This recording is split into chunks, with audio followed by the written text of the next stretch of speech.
کیا عورت خوشبو لگا سکتی ہے؟ عورت ایسی خوشبو لگائے گی کہ جس میں رنگ نظر آئے اور خوشبو کی مہک نہ پھیلے.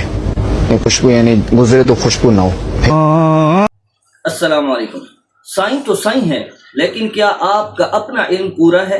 آج جہاں سوشل میڈیا پر اور طرح طرح کا طوفان بدتمیزی دیکھنے کو ملتا ہے، وہیں ایک جہالت یہ بھی ہے کہ کسی کی کسی بھی بات پر مذاق، اس پر تنقید اور اس کی میمز بنائی جاتی ہیں، قطع نظر اس سے کہ وہ بات اپنے آپ میں کتنی ہی اہم اور سنجیدہ کیوں نہ ہو. اور اتنا ہی نہیں بلکہ اس کا مذاق اڑانا ہمارے دین اور ایمان کے لیے کتنا ہی خطرناک کیوں نہ ہو.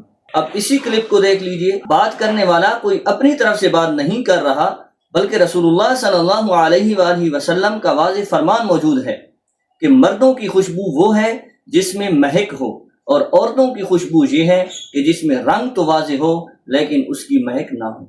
اگرچہ اس میں وضاحت ہے کہ جب عورت ایسی جگہ ہے جہاں پر صرف اس کا شوہر ہے یا محرم رشتے ہیں تو وہاں ایسی خوشبو بھی لگا سکتی ہے جس کی مہک ہو. لیکن جب ایسی جگہ پر ہے جہاں اس کے غیر محرم ہیں، جیسے کسی سفر میں ہے یا کسی مجبوری کی وجہ سے گھر سے باہر نکل رہی ہے، تو پھر ایسی خوشبو نہ لگائی جائے جس کی مہک ہو. تو اس لیے کسی کی کسی بھی بات پر ویڈیو بنانے کے لیے، چند ویوز حاصل کرنے کے لیے اس کی میمز اور مذاق اڑانے سے پہلے یہ سوچ لیا جائے کہ یہ بات اپنے آپ میں کتنی اہم ہو سکتی ہے، کتنی سنجیدہ ہو سکتی ہے، اور اس کا مذاق اڑانا ہمارے لیے کتنا ہی نقصان دہ ہو سکتا ہے.